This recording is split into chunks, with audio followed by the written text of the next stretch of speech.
So before I hand it over to our presenters for the day, I want to acknowledge that I am joining this call from Toronto, Treaty 13 territory, which is the traditional territory of many nations, including the Mississauga of the Credit, the Anishinaabe, the Chippewa, the Haudenosaunee, the Wendat people. Today, Toronto is home to many diverse First Nations, Inuit, and Métis people.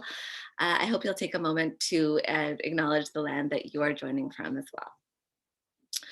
On that note, I just want to say how thrilled the CCRC is to have this webinar today on the impacts of COVID-19 on children's rights and ethical analysis.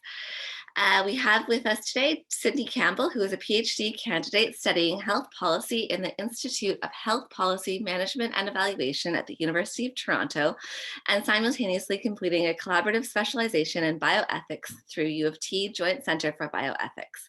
She works as a research assistant with the Voice Childhood Ethics team at McGill University. We also have Dr. Franco Carnevale, who is a nurse, psychologist, and child and youth services ethicist. He leads the Voice Childhood Ethics Research Program at McGill University in Montreal, Quebec, Canada. On that note, over to you, Sidney. Thank you, Kate, and thank you everybody for joining today.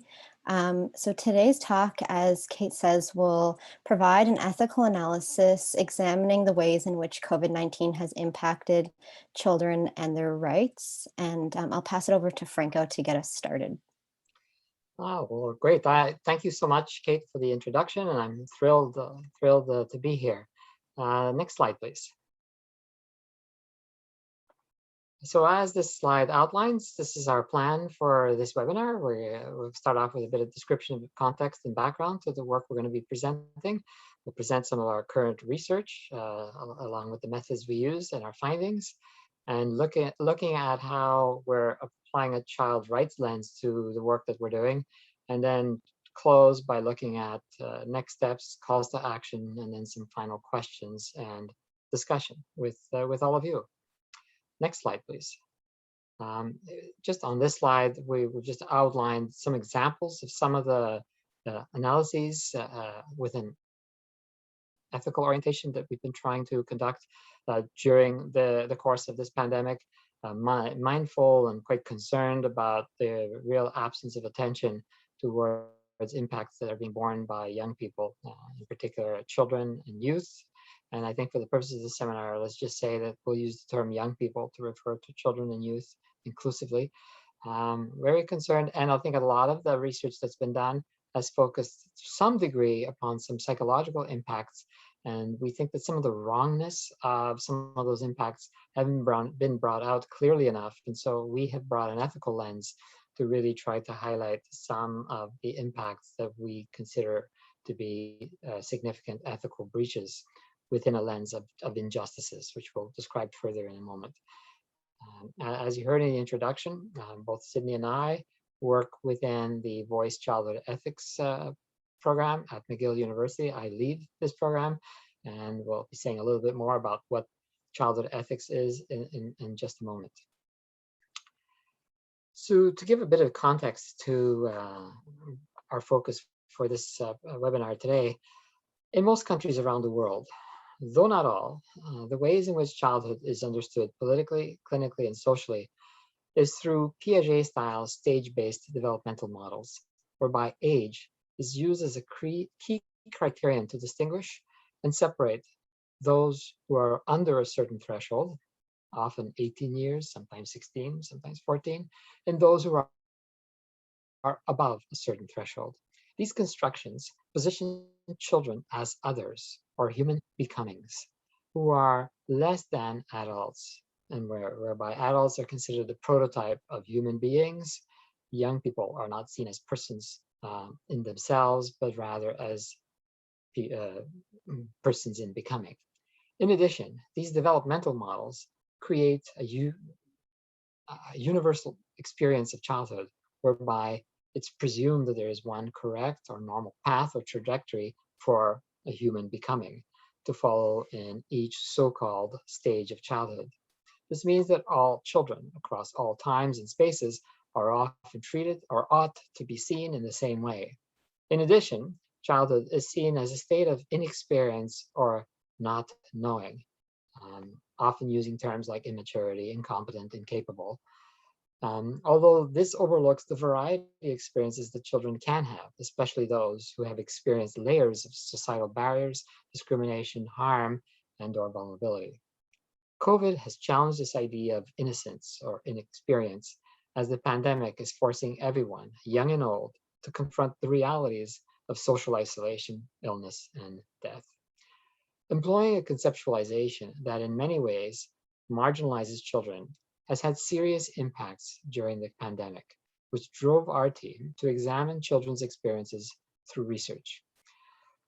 For instance, children have been positioned as a group of individuals who face lower risks of transmission during the pandemic, meaning that they don't require the same level of concern as older individuals.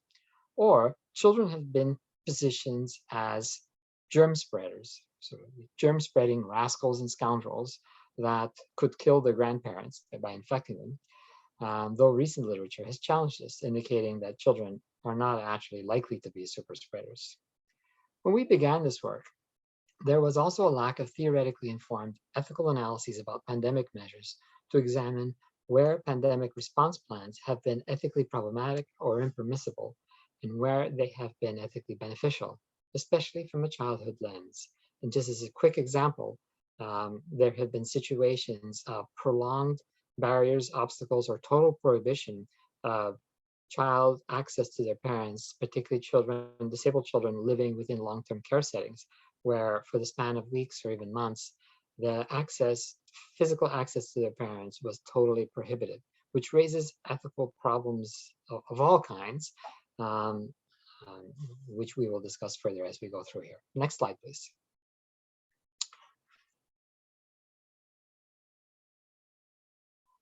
So in examining this context, in light of the pandemic, we see that adult centrism, which is a paradigm based on the subtle yet pervasive view that positions adults at the center of everything, is able to not only stick around as the dominant outlook without challenge, but it's actually further perpetuated. Universalized views of childhood end up also universalizing the experiences of children during the pandemic to treat them either as a less important concern or as unintentional troublemakers that need to be controlled. This ignores and trivializes any particularities impacting particular groups of children, such as children that are racialized or from marginalized groups, children with refugee status, or children with underlying health conditions. And let's add to that as well, children with learning difficulties. This can lead policymakers to be misinformed about the types of impacts affecting young people and the degree to which young people are being harmed during this pandemic. This is understandable based on the dominant conceptualization of children as being incapable of discussing their own perspectives or experiences in the face of multiple competing priorities that arise in a pandemic. But overlooking children broadly can lead to many harmful consequences. Finally, the lack of ethical analyses with a childhood lens undermines the merits of child-centered ethical inquiries related to the pandemic and pandemic response plans by not ensuring children are at the forefront of these conversations, where they are granted adequate recognition to have their experiences heard. Next slide, please.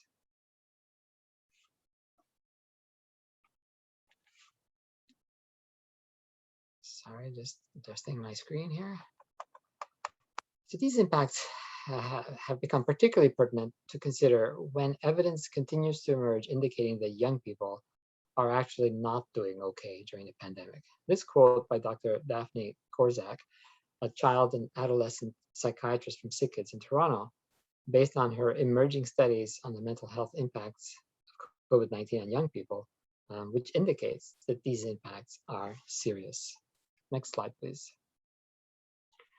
So, based on this context, this webinar today is guided by the two questions that you see on the screen.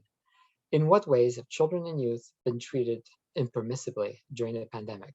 Relatedly, how have their rights as children been overlooked, and what impacts does this have on their lives? Next slide, please. This work that Voice has undertaken so far with respect to pandemic impacts has been two-pronged, namely what we've referred to as rapid ethical analyses, and in addition, ongoing qualitative research projects. We'll describe each of them. Next slide, please. As just before we get into describing the actual research that we've been conducting, let me just take a brief moment to orient you to our overarching lens that we use in our work within Voice, that we refer very broadly to as childhood ethics. Childhood ethics is a term that our Voice team has coined, and it's what we have done is we've advanced a subspecialization of the field, the interdisciplinary field of childhood studies, where we have tried to focus in on the moral, tried to bring into the foreground the moral lives of young people, have tried to help better understand how young people experiences different types of encounters, what young people have as morally oriented aspirations and concerns, and building on the work that is going on within childhood studies, centering all of this work on the recognition of young people as moral agents. They are not persons in becoming. They are, in fact, full persons with agential aspirations, interests, and concerns. And all of this, and with regard to today's focus on rights, when we look at childhood ethics, and as we try to understand right and wrong, good and bad, just and unjust, all of this can be traced to foundational notions of rights. And so we turn on explicitly formally recognized rights, as well as locally constructed and viewed rights within various childhood communities. So next slide, and at this point, I hand it over to Sidney. Thank you, Franco. So as Franco indicated, we have undertaken rapid ethical analysis, so far 3 of them, and also these 3 analyses have yielded almost 3 published commentaries and 3 blog style pieces that Franco highlighted at the beginning. For each commentary, we focused on different contexts. First, Canada and USA, then this was followed by an Indigenous lens, and finally a global lens. Foundationally, these rapid analyses required a literature scan that was comprehensive, though not a systematic review. And these scans focused on gathering information that was necessary to understand the impacts of COVID-19, the virus, and the pandemic plans on young people. We initially did this for the Canada-USA context, and like I said, we've done subsequent analysis since then. And after summarizing these impacts of how COVID-19 has manifested itself in the lives of young people, we inductively applied an ethical frame to analyze these concerns by asking questions of the scanned literature, such as what has been right or wrong, or good or bad about these impacts? How have young people been harmed? Have they been harmed, and if so, how? And have young people received any positive outcomes? And if so, what were they, and why can we consider them positive? And so in terms of the findings from these ethical analyses, the literature scans revealed that young people from all contexts have been impacted by the COVID-19 pandemic and pandemic plans in various complex ways, both in resource-rich and in resource-limited countries. And these impacts are complex because they span many spheres, such as physical health, mental health, social sector, welfare, educational spheres, financial spheres, and others. For all of the rapid ethical analyses, we found that the ethical harms related to these complex impacts were linked to pre-existing concerns that have already been acknowledged in advances by childhood ethics, as we mentioned earlier, and acknowledged in childhood studies. And we can see that these are interconnected concerns also related to children's rights, particularly concerns like an inability to participate or for young people's voices and interests have been highlighted in the spheres of childhood studies for years. But in the context of COVID-19, this is one area where the ethical concern arose for us as these impacts affect young people and their rights, and their rights were systemically overlooked and not discussed. Through utilization of a justice lens, which we realized need to be particular to the context that we were doing an analysis within, we felt that this could help to critically assess the moral concern and moral experiences that we perceive to be impacting young people. And to note, there are many ways to understand ethical implications of the pandemic and this approach using a justice lens illustrates just one option that was informed by the evidence.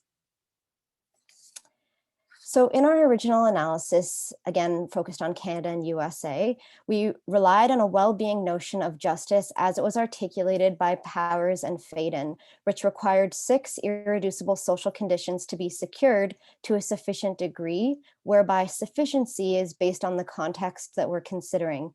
These social conditions, the 6 of them, include health, personal security, reasoning, respect, attachment, and self-determination.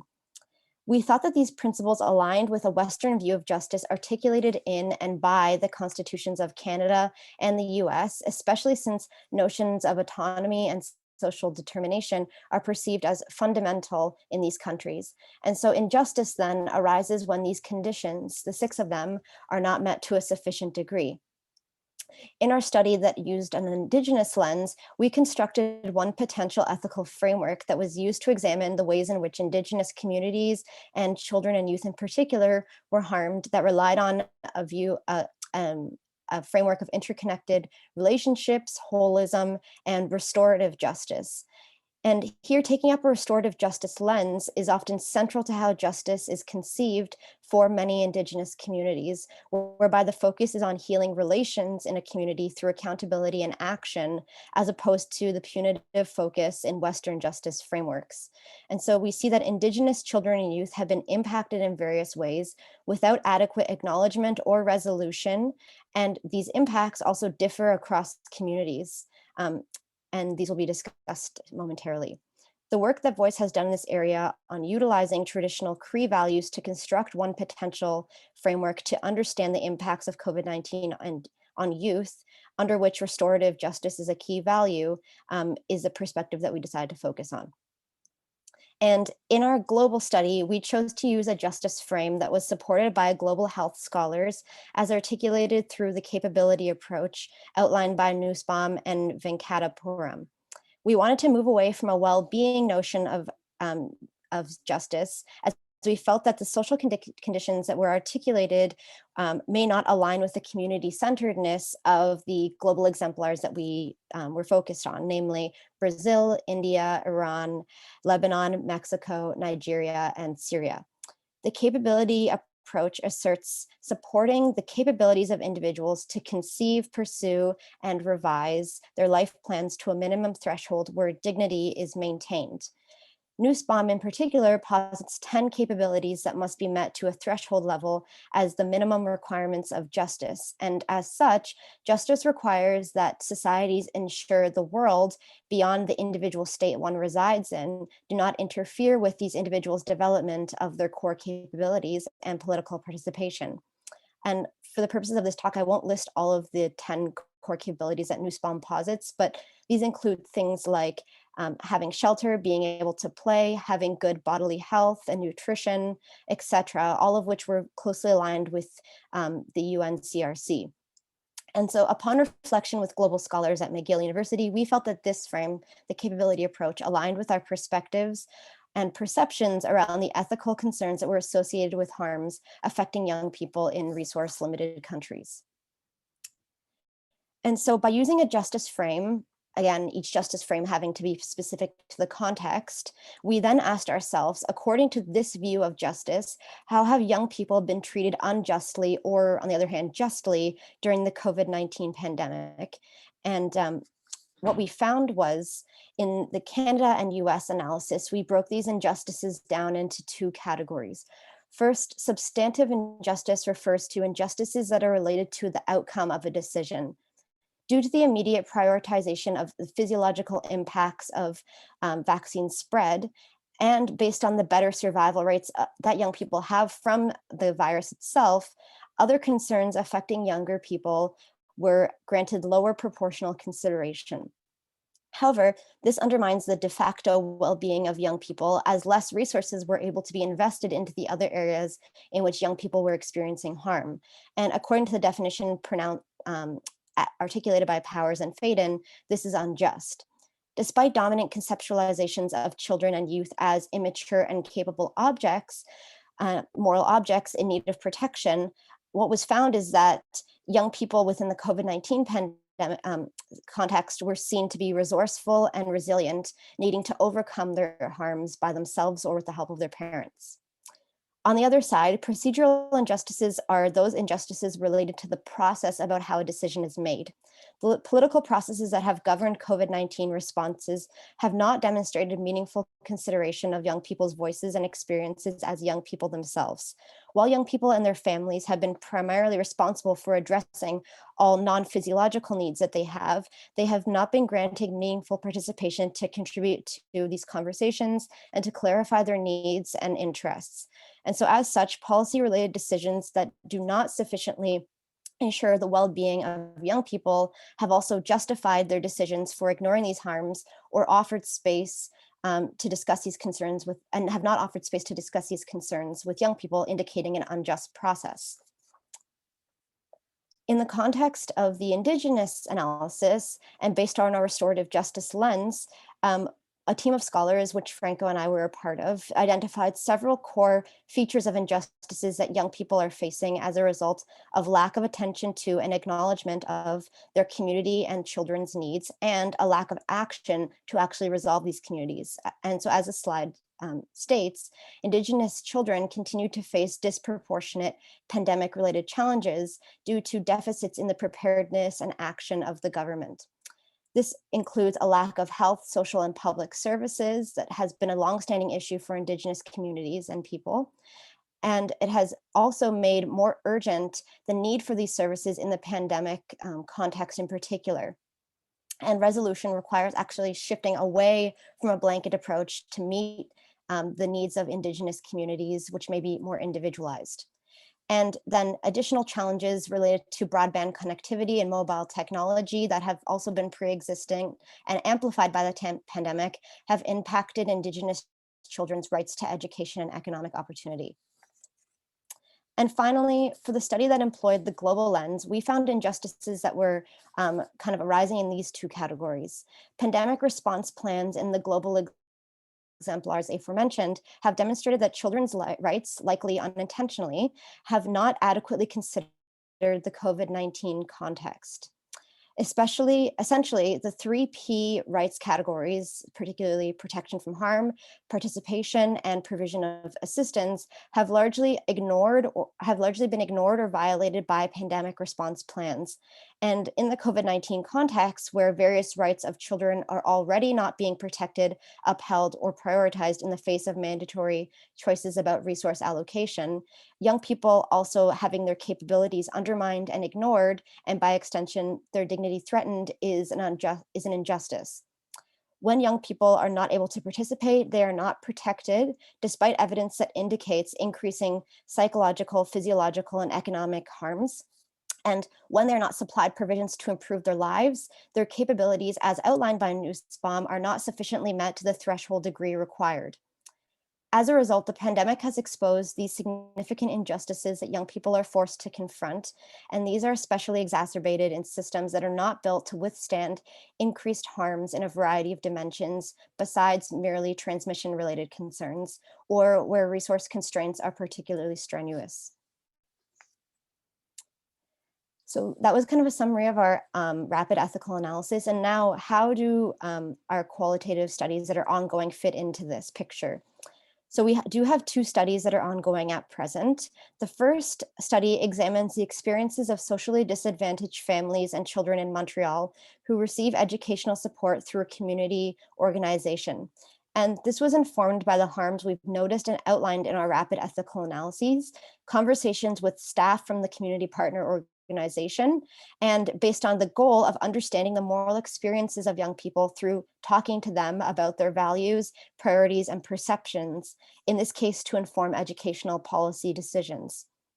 We have not yet published the results of the study, but preliminary findings indicate that there's complex experiences associated with these harms that differ across families based on their own contexts, and the significant impact that school closures have had on young people and their families and lives. The other study examines the experiences of youth during the pandemic and in accessing community supports. From discussions with another community partner that we've seen that young people have been perceived to be heavily impacted by the pandemic, but we haven't actually heard from young people in Canada, specifically in Quebec, much during the pandemic to get a rich picture of their experiences and impacts. There has been a real dearth of qualitative research that elicits a thick conception of young people's voices. So the second study plans to allow for this, and we plan to utilize art in addition to interviews as a way to contribute to the ways in which these experiences are examined, understood, and disseminated with stakeholders.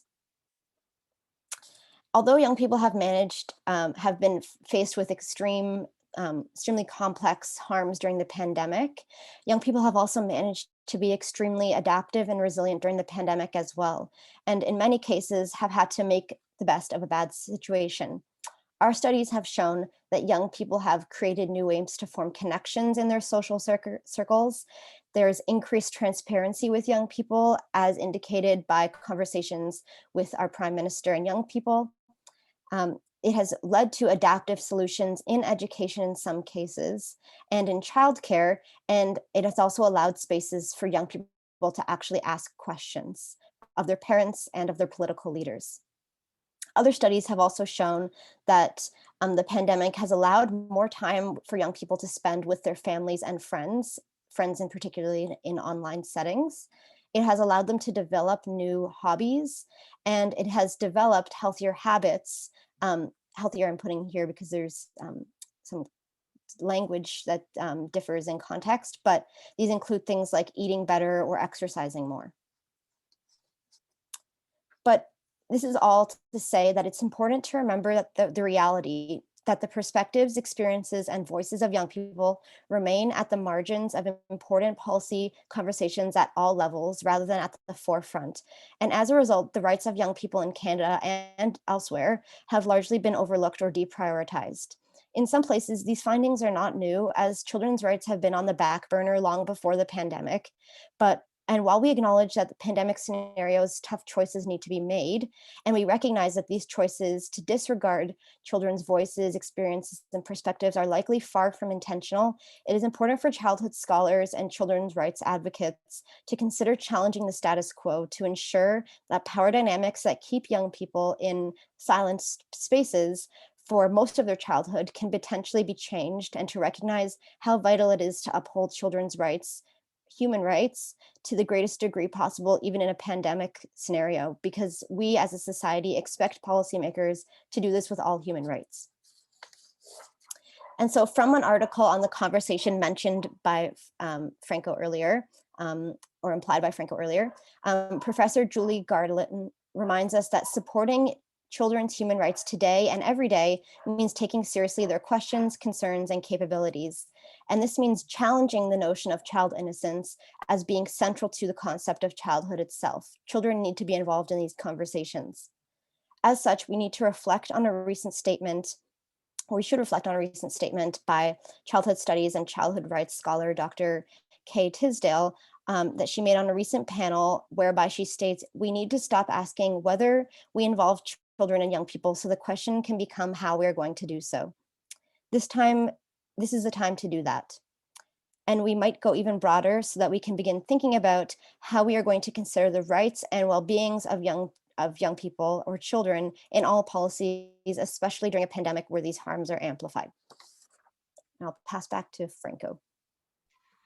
Thank you, Sidney. So in light of all of this, looking to where we need to go going forward, we've outlined here what we see as some remaining as well as some new questions that we see as important in orienting future directions in our childhood ethics work relating to pandemic impacts.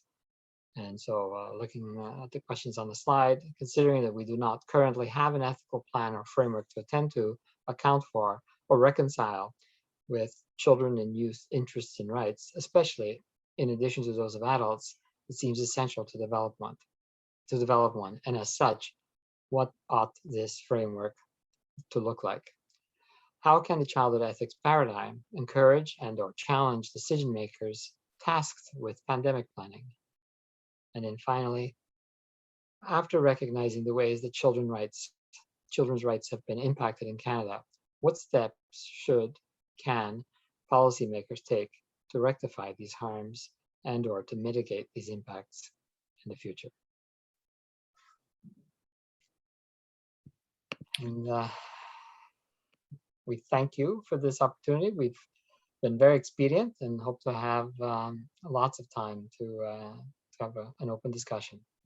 Thank you so much, Franco and Sidney. That was really great and a really wonderful overview of your research. At this time, I'd like to invite people to use the hand function on the bottom of their screen, and we will sort of open the floor for discussion. Maybe while I let people get themselves organized to ask a question, I'll just ask a quick question to get us started.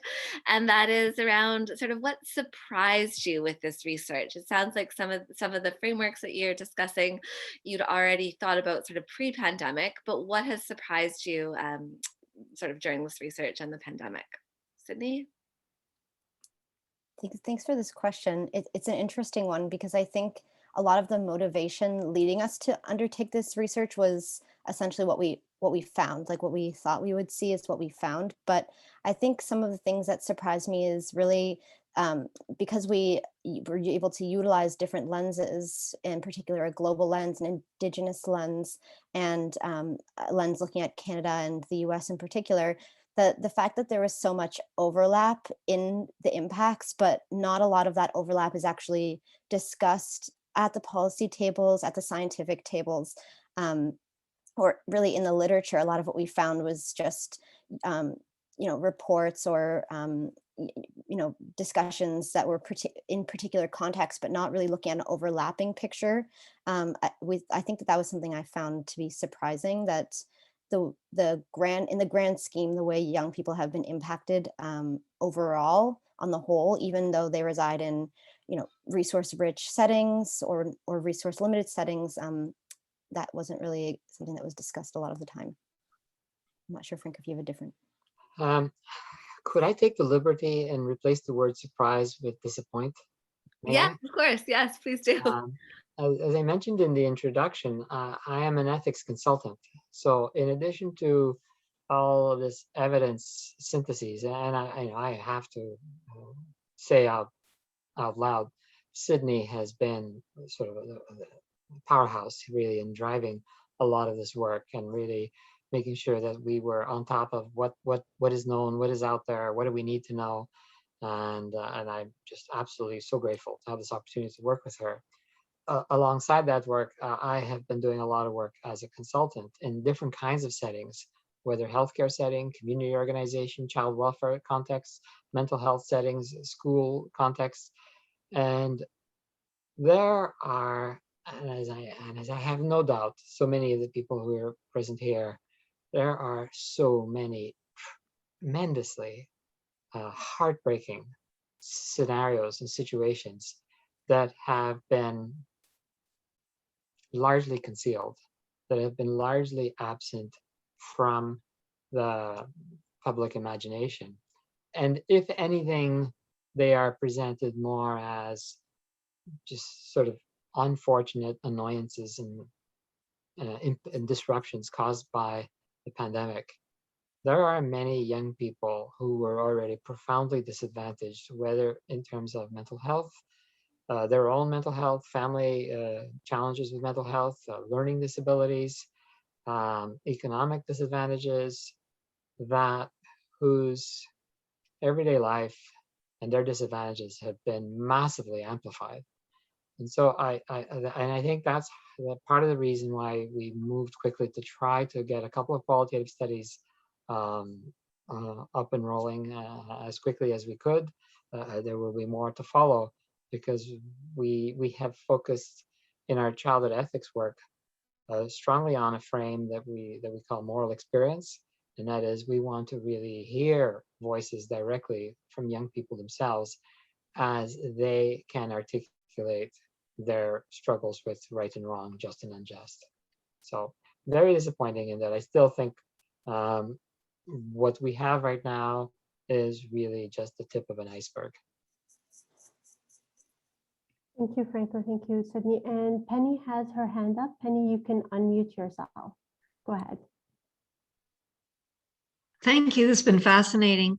My particular interest in having joined you today is my concerns around the increase in the cybersex abuse of children online, which has truly spiked during the pandemic.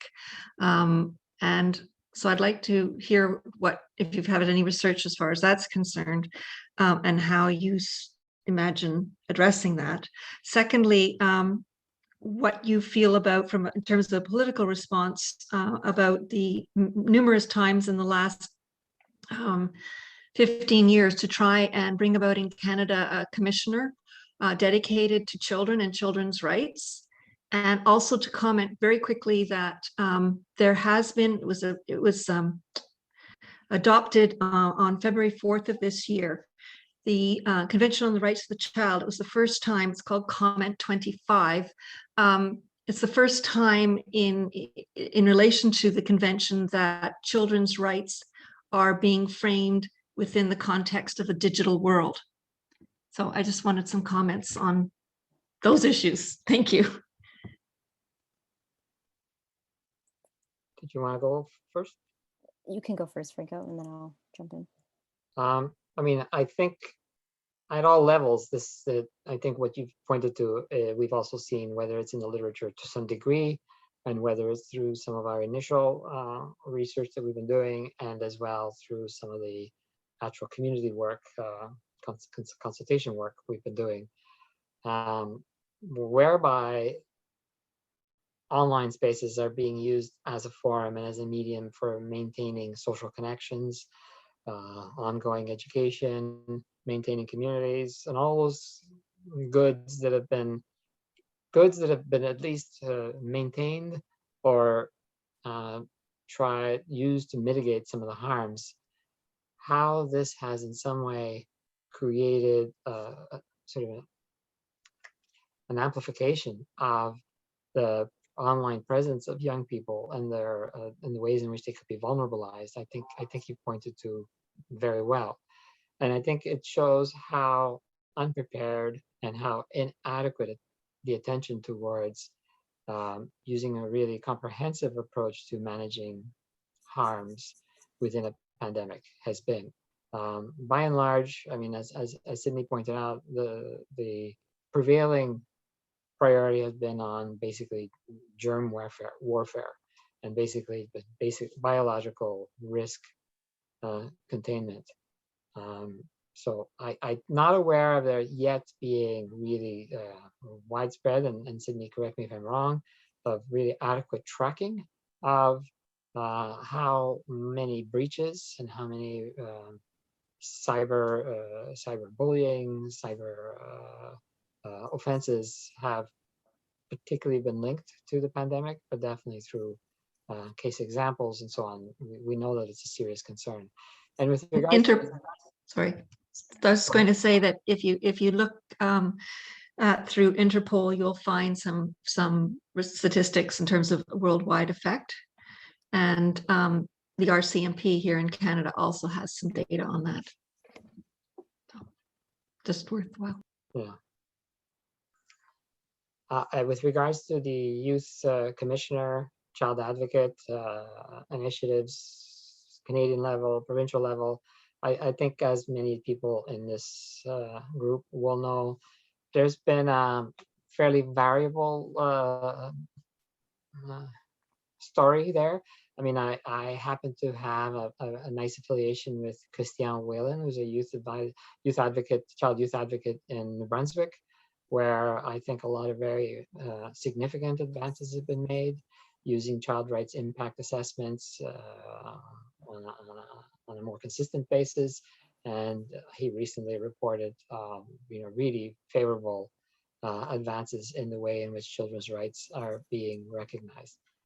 Aside from that, I think we've seen some disappointing moves in different jurisdictions. I think it's yet another demonstration of how young people matter is just really subordinated. I think the ways in which their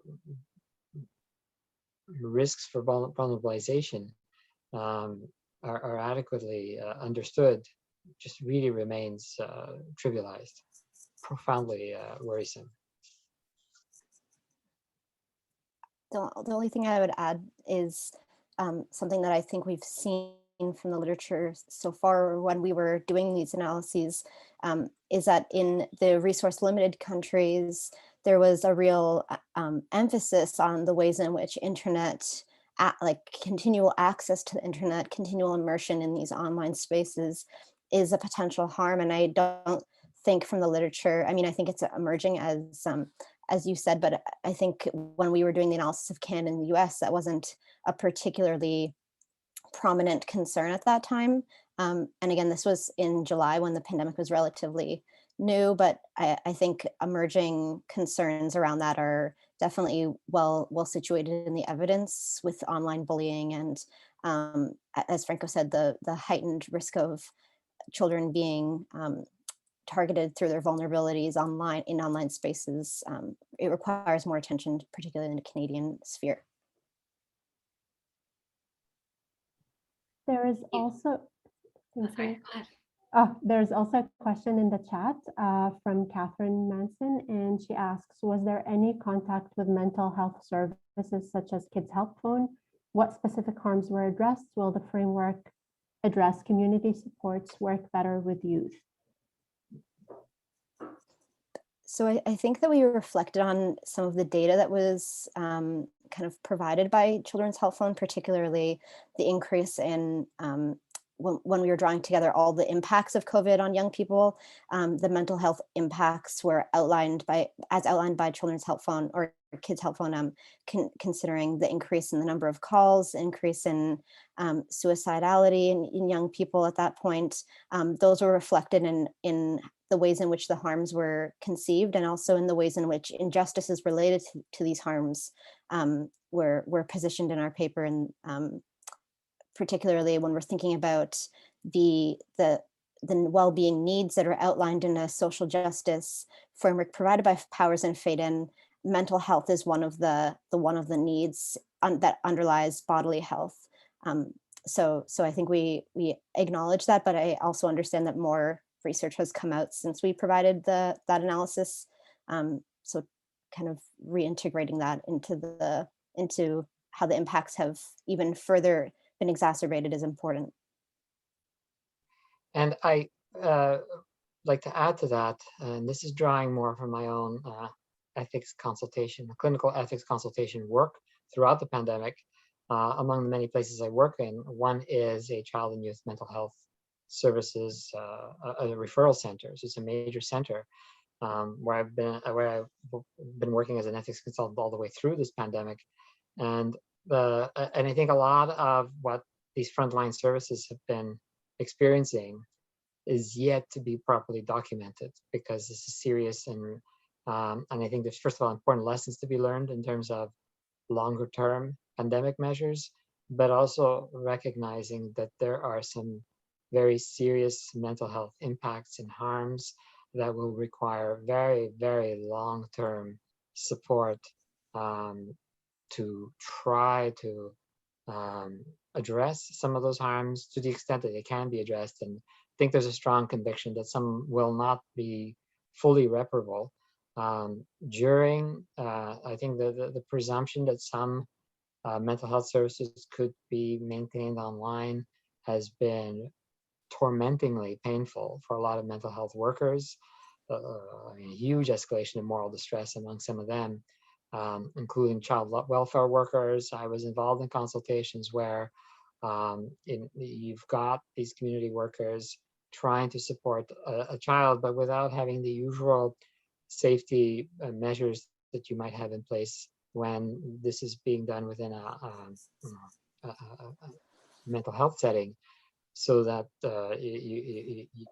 you're not aware of who else is listening in on some of these therapy sessions and so on. So it's been tremendously problematic. And what we're also seeing is that you'd like to see, we've been trying to do some advocacy work on making a link between mental health promotion and support and school settings, where schools are a place where there are opportunities to really help to be attentive to which young people have been particularly set back during this period. But I think the message we're getting is that a lot of schools are really ill-equipped and are struggling with the academics side of things.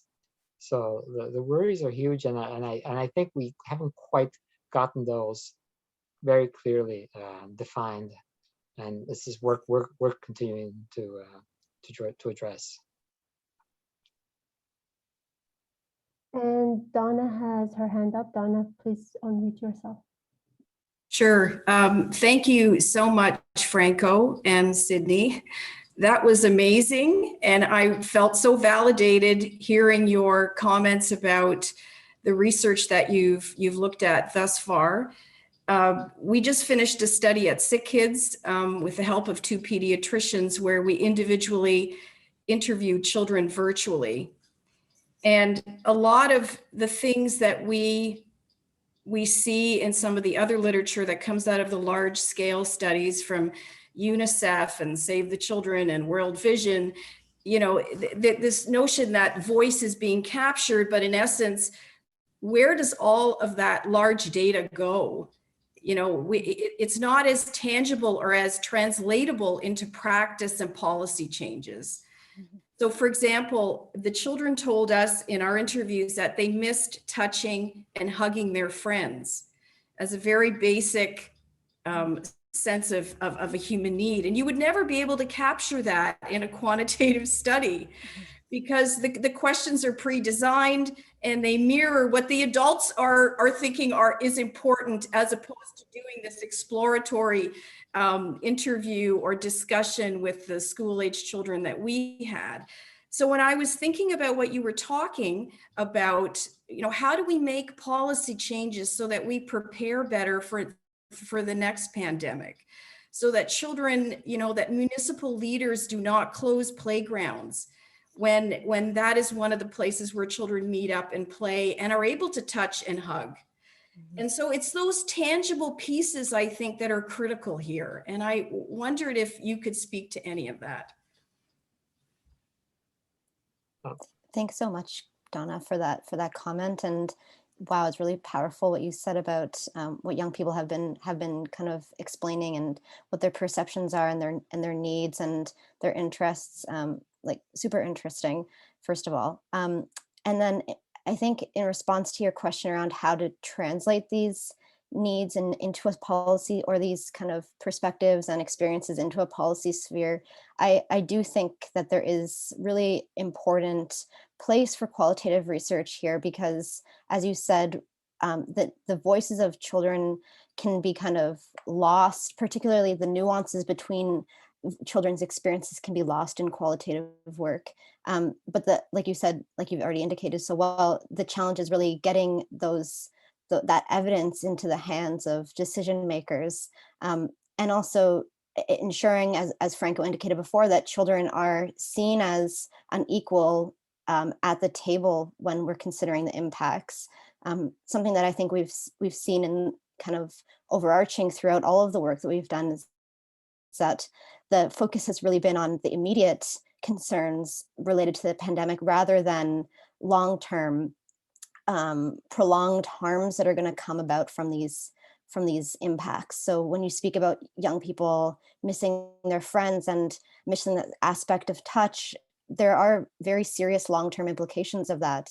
And I think a lot of the focus has been on the immediate impacts of transmission and biological containment, rather than kind of assessing the bigger picture and seeing how young people's needs in the here and now and in the future are going to be kind of lost because of that really narrow lens. So I think moving forward, and I don't right now have maybe Franco does have a way to explain how to do this, but I think a lot of the tension needs to be shifted for if any future pandemics arise, to really not having a very narrow lens on the immediate impacts and broadening what we're considering a harm when we're talking about the pandemic and the impacts of the pandemic and the impacts of the pandemic response plans in particular, which is what the decision makers can control to a certain degree. Well, and if I can follow, thank you for that, Sidney. I think you've addressed Donna's. First of all, seeing Donna's name really made me smile. I'm just thrilled because I'm a big fan of her work. So it's wonderful to hear from you directly. I think what has really boggled my mind is the trivialization of the impacts that have been borne by children and youth with sort of a psycho-emotional sort of compassion lens.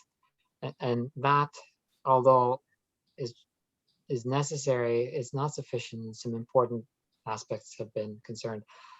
My blood has boiled in some of the situations I've been involved with regarding young people, disabled young people in long-term care, whose access to their parents was prohibited for, I would think it monumental to block access for a few hours, maybe even a day, but it had been instances of months, uninterrupted blockage of physical access between child and parents.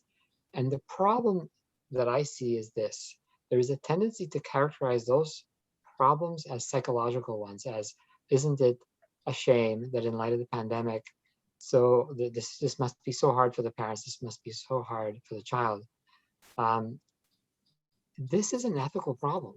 This is a profound breach of very foundational rights of this child to not only have a right to access to their parents, but have a right to advocacy and representation. Who is making continual decisions about the care of these children day to day? It's supposed to be the parents, and the parents can't do this over the phone.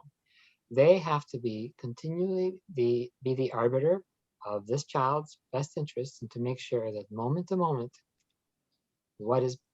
how meal times, how relational contacts are being maintained are aligned with this child's best interests as defined by the parents. The parent can delegate that in daycare, with schools, through agreements that they have, but you cannot unilaterally prohibit contact between a child and a parent. And we have to underline this as a deep-rooted ethical breach. It's not simply a psychological burden. And I think this kind of language has to be emphasized over and over again. And when I use, while I have the microphone, take the opportunity to reply to a comment/question raised by Randy Zlotnick-Saul, who's really a national leader in childhood ethics at SickKids through her work at SickKids, where she asked about ways in which young people could be engaged in policy development. And I think there's been a lot of talk about that, but we really have not seen really significant recognition of young people as active political agents. I think we've made a little bit of ground in terms of recognizing that we need to talk to young people when we're deciding what we're going to do to them individually, to the extent that it's possible that we elicit their assent and so on, or even consent. But recognizing that they have an interest and they have related aspirations and concerns on how services are structured, whether it's directly going to have an impact on them, but also how they're going to impact the people they love and that they care about. This came out very clearly within some of the Indigenous youth experiences on how the elders, seen as the holders of the cultural knowledge and intergenerational transmission of knowledge, and their fears and worries about how the elders might have been at risk. These young people were able to bring to light concerns that needed immediate attention. And so we are still having to do some work on looking at how to foster youth engagement. Some places I feel do it well, and the one that I have the most experience with is Holland Bloorview. Their youth council has, I think, one of the longest standing youth councils. Our Voice program has worked with them quite a bit over the years. But I think more and more that has to happen. And Randy, did you want to add anything, or does that answer your question? Go ahead. Sure, that was great. Thank you, Donna. Fantastic points, as always. And Franco, thank you for responding to that. While you're speaking, of course, I couldn't help but think of another question I wanted to ask. So help me, how do we respond when raising concerns like you presented and have discussed during the Q&A? How do we respond to people who then say, yes, of course, we are very concerned about the challenges you described, but in the face of not even being able to get transmission issues under control, and in the face of not being able to get immediate, risk of death, I guess, lessened, that notwithstanding how important these issues are, they keep falling a little bit short of when asked to prioritize or create some sort of hierarchy for where resources, monetary and human, are going to be allocated. And I feel like this is a perpetual challenge, even in non-pandemic times, and that we face, and for sure during the pandemic. Perhaps the way risk has played itself out, it could have, of course, gone another way if the virus was different. But under these circumstances, where the highest risks were physiological risks, were not in the pediatric, I guess, domain. How do we respond when it keeps getting pushed aside, saying, yes, we're not arguing that these aren't important. They're just in a hierarchy right now of where we have to attend. The others are much more urgent or time sensitive. Well, I think, Sidney, did you want to go first? That's okay, Franco. Sidney highlighted very clearly in her parts of the presentation the importance, first of all, the existing lack of any pandemic ethics framework that explicitly, proactively is mindful of impacts on young people that we see are systemically and systematically being disregarded. If my memory serves me correctly, I think, Randy, you're a co-author on a paper published many years ago that highlighted the need for a pandemic ethics framework that was mindful of young people's impacts. And this might have been post-SARS, I believe, maybe H1N1, I can't recall. It was a few years ago. Yep. And so this is something we're working on within Voice, because we cannot do this again. There are ethical concepts that we can use to deal with all of the things that you just mentioned, Randy. We do see an ability to equilibrate competing concerns. We see that with regard to transmission risk continually being equilibrated with economic impacts. We see certain types of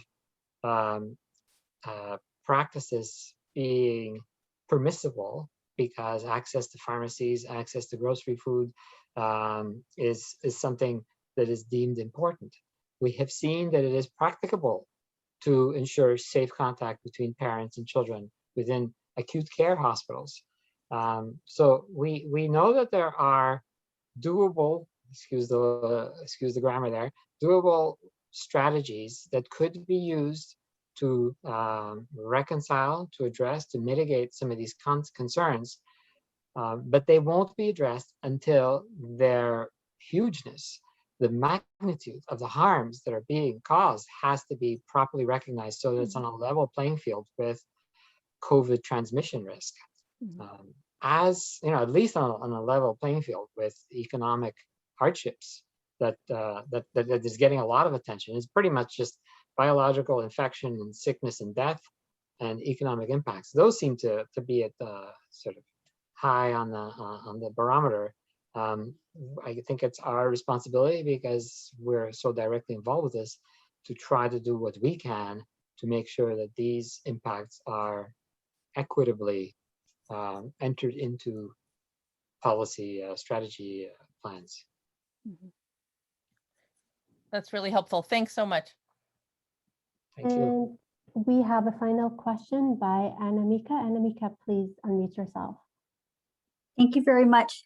Thank you, Sidney and Franco, for your research in this area. As a former child advocate for the province, I can tell you I was very worried and still continue to be as our office closed, what the state of children's rights would be in this province in particular. You know, while I was seeing it promising and hopeful that others have sort of come on board and really took the initiative to be thinking about children's rights, I think we still have a long way to go, as your research points out. But what I would like to ask you, it's a bit of a broad question about the inclusion of children in decision-making across systems and the extent to which the, you know, what you might be seeing or reflecting on in terms of the research that you've conducted.